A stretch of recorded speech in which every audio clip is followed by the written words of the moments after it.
What is up, everybody? Reeferman Reviews here with part 3 of my Star Wars Aftermath interludes featuring Cobb Vanth.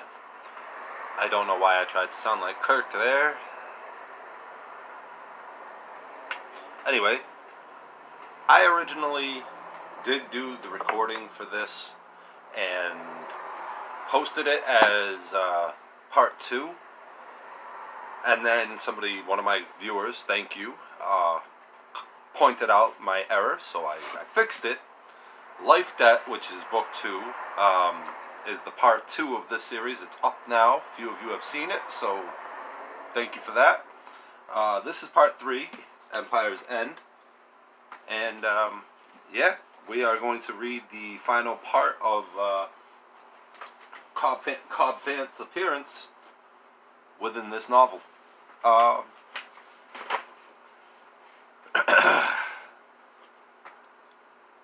was I going to say? Now,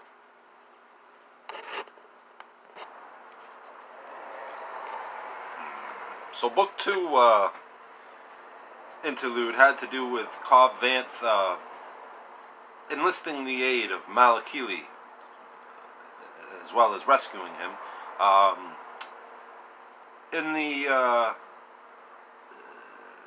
help with raising some livestock, whatever, as well as a baby hut. This whole storyline was left out of the Mandalorian show. He didn't mention any of this stuff, but I think some of it still may have happened. I mean, the timeline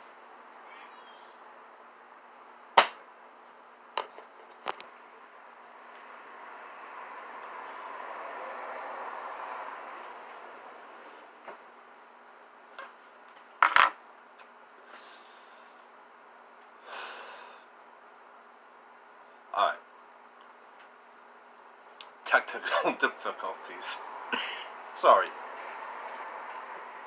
As I was saying, the events in these novels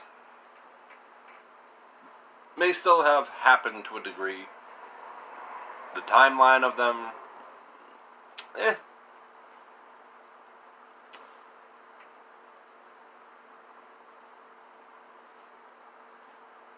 Book 2 showed us, as I was trying to say, Cobb Vanth rescuing Malakili and enlisting his aid and yada yada. You saw the video, you know. You read the book, you know. If you haven't seen the video, go check it out.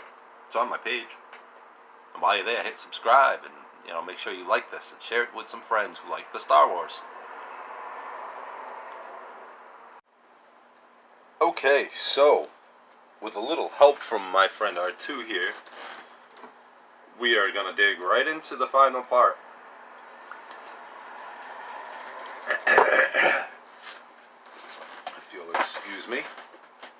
Now, this interlude takes place on page 146 of the hardcover edition. As you see the cover in front of you there, it's set between chapters 13 and 14, and it takes place on Tatooine one last time. Bring 'em out. 2 Red Key Raiders, Yimug the Grand, Whiska the Rodian, drag the man in all too familiar Mandalorian armor out into the center of so-called Freetown. The man staggers forward, his hands behind his back. Yimug throws him to the ground. Whiska kicks him in the tailbone so that his helmeted head pitches forward into the sand. Lorgan Movellin steps up. All around, the Red Key Raiders applaud and hoot and catcall. They line the walls all around Freetown, raising blasters in the air, some firing them. The people of this town are huddled together down here in the center. Some lay dead, serving as lessons to the others. The rest wait with weapons against their heads to remind them to remain docile, lest they too find their brains cooking on the sand. Movellin looks down his long, crooked nose and scowls at Cobb Vanth. He lifts his lip into a sneer and hawks phlegm into his mouth, then spits. It spatters against the Mandalorian helmet. You don't deserve that armor, Lorgan says, his voice a hiss like sand against sand. For good measure, he kicks out with a cobble-tread boot, kicking Vanth in the head so hard the so-called mayor of Freetown goes down like a sack of mock spelt. Is it even real Mandalorian armor? Looks like something hammered out on a swindler's forge. Besides, wearing a strongman's armor doesn't change how weak you are. Take his helmet off. Whiska and Yimug work in tandem, unscrewing the helmet off Vanth's head with an unceremonious twist. With that done, Lorgan now can look into the eyes of the man who has been giving him so much trouble. You've been like a grit of sand in my undercarriage, Lorgan says, baring his teeth. Cobb Vanth, noble lawman, sheriff and mayor, and all-around thorn in my hind end, he shrugs. I'm not impressed. Gotta give me some credit, Vanth says, gravel grinding in his voice. I was enough of a pain in the ass to bring you out here. Who are you, anyway? Just a man trying to do right. What's your game? What do you want? Not power, not money. Surely this little cult of personality is paying off. Is it women? Maybe the armor has given you delusions of grandeur. I want freedom. Oh, so that's it. He grabs the man's head, pushing it forward hard enough that Vanth's teeth clack as his chin slams into his own chest. There, on the back of Vanth's neck, a symbol formed out of scar tissue, like a primitive star with a series of dots and hashes. An owner's mark. You were a slave. Sure, that's the story we can tell. A playful flash glints in Vanth's eye, and it only enrages Mavellan further. He was nobody, and now he's very much somebody. A slave turned sheriff, a ghost into a man, with Jabba gone and the huts in disarray, and further, with the Empire and its slave tax having disappeared once the second Death Star went kaboom, it makes sense that the slave class here on Tatooine would break apart. Its slaves, once given a measure of freedom, would not go so easily back to the cage. But who owned him, and why risk his neck for the others? Let me ask you a question, Cobb says. I'll allow it. Ask, though no promises you'll enjoy my answer. What do you want with this place anyway? Tatooine is a sandbox. Water is scarce, it's hot and dry as a dead man's mouth. Why not leave it alone? Why not leave its people alone? What do you want with this place? Oh, whoops. Lorgan takes a long draw of air through his bent nose. The stink of the man, and really of all these Freetowners, is nearly overpowering. Sweat, slick, and oily. If you must know, the Hutts consider this world vital for reasons I care not at all to comprehend. What I do know is that Tatooine has its resources. Delirium oil, silicax oxalate. But its so-called people are the most vital resource of them all. Some of the galaxy's legacy breeding stock is here, and we wouldn't want to diminish those slave bloodlines. He says this last bit as a dig against Vanth. Your failure here today will see all these people back in chains. You too, your time in the wilderness is over. It's not my time that's ending, Vanth says. You'll see. Lorgan considers rebutting the man yet again, but what is the point? It doesn't matter. He's taken the town, he's got the man in the mask. Red Key is ascendant both here and across the galaxy. Now only one more thing. I find it strange you thought your ploy could work, Lorgan says. I mean, really, just because you have a Hutt slug doesn't mean you can install it on the dais and control Tatooine. That's what this really is, isn't it? You don't want freedom for people. You see this place as a resource just as I do. Just as I see you as a resource. Now, I'm going to take that Hutt slug and I'm going to sell it back to the Hutts. You will be dead by then. He thrusts up a finger, and two more of his raiders come forward. The wattle-necked Ithorian Vom, and that broad-shouldered brute woman, Traynus. They come dragging a ripped red tarp, a tarp that squirms and squeals as the slug inside it tries to escape. Behind them, on a chain, comes a fat-bellied man in a long leather hood, his shirtless skin grimy with some sort of foul grease. Slug slime, Mavellan thinks. Another twirl of the finger, and they unroll the tarp. The Hutt-spawn slug, young, barely an adolescent, rolls out, small arms flailing, craterous mouth crying in fear and pain. The hooded man hurries to its side, cooing it, shushing it, stroking its ooze-slick brow. the Beastmaster says. In a sing-songy voice he adds, "Everything will be okay. Everything will be fine, baby Borgo." Borgo. They've gone and named the thing. He looks to Vanth one last time and says, "The hut is ours. These people will all be slaves. You picked the wrong hill of sand to die on." "So did you," Cobb says through bloody teeth. Then a moment passes between Cobb and the Beastmaster. Vanth gives a small nod and a wink. The Beastmaster returns the nod and begins stroking under the hut's chin, whispering something.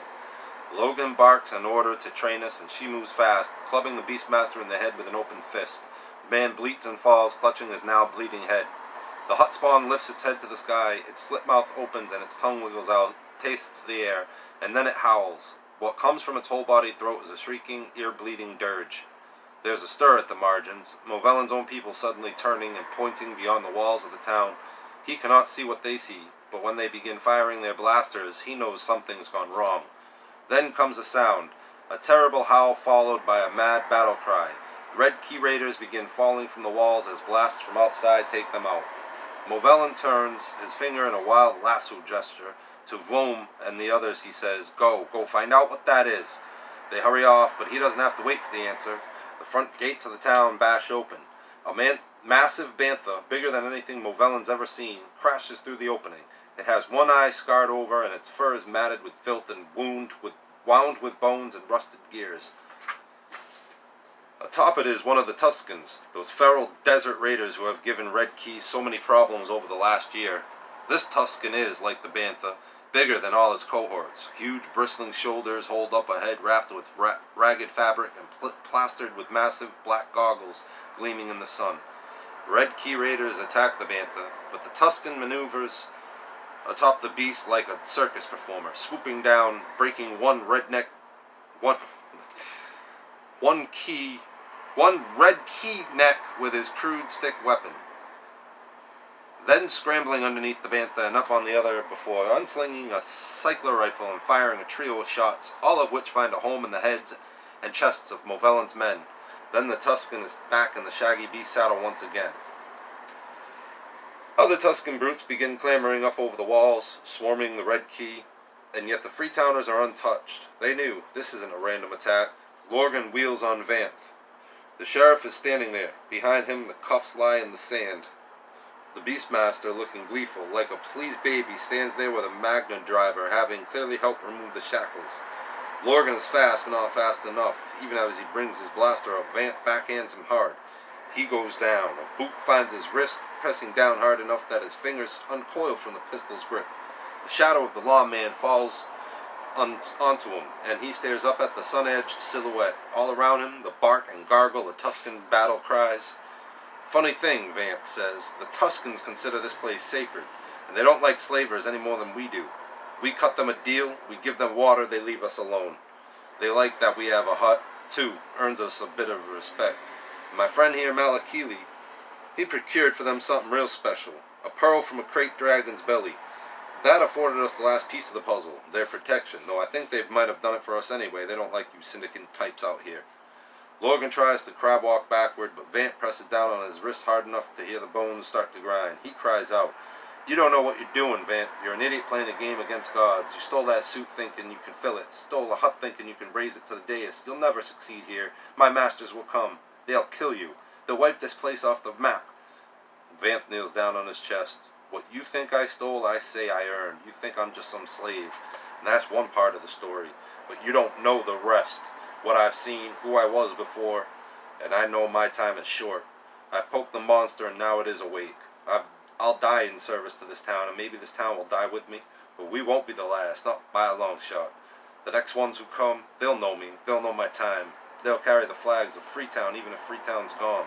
And one day Tatooine is free, even if me and my swindler's forge armor and my little town have been claimed once more by the sands. Now hold still, I gotta carve a message into your face before I send you on your way." Lorgan cries out as Vanth reaches for him. End of interlude. Okay, so there you have it. It does differ from the show, obviously. I think that Red Key syndicate, faction, whatever, is still at play.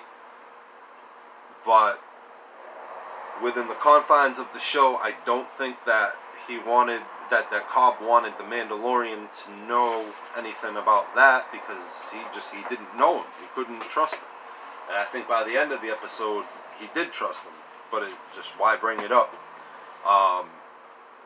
Maybe the events that I have just read in this book and the previous 2 videos exploring this, they didn't happen exactly the way I have read them, but that's the way they happened in the book. I think there's some middle ground somewhere where Red Key is definitely involved with what happened on the show, and I'm hoping, it's my theory, that maybe they'll show up the next time that Cobb Vanth and Din Djarin meet up on the show. I think that we will see something or hear something about Red Key. You know, just to further cement the tie to these novels as canon, even if it is canon from a certain point of view. And from a certain point of view, I really hope you enjoyed this series. I hope you click like and subscribe and do all that stuff. And I am Reeferman Reviews, so please stay tuned to the channel. I'm going to go back to book 1 of Aftermath. As you can see, I've got a shit ton of bookmarks in there. Those are all the interludes, all of them, all the other ones that have nothing to do with Cobb Vanth. I'm going to go through them all one at a time. I'll start with book 1, and whatever the first interlude is, I will read all the interludes in order through the 3 books, like I did with the Cobb Vanth one. And we'll see if maybe anything can be learned about what to expect from future Star Wars projects or future Mandalorian episodes. Really appreciate y'all for showing me love on these videos. This channel was created for this reason, and not just the music reactions that I've been doing a lot of lately. I just love music, so I want to share that love with all of you. Be good to each other. Light them up if you got them.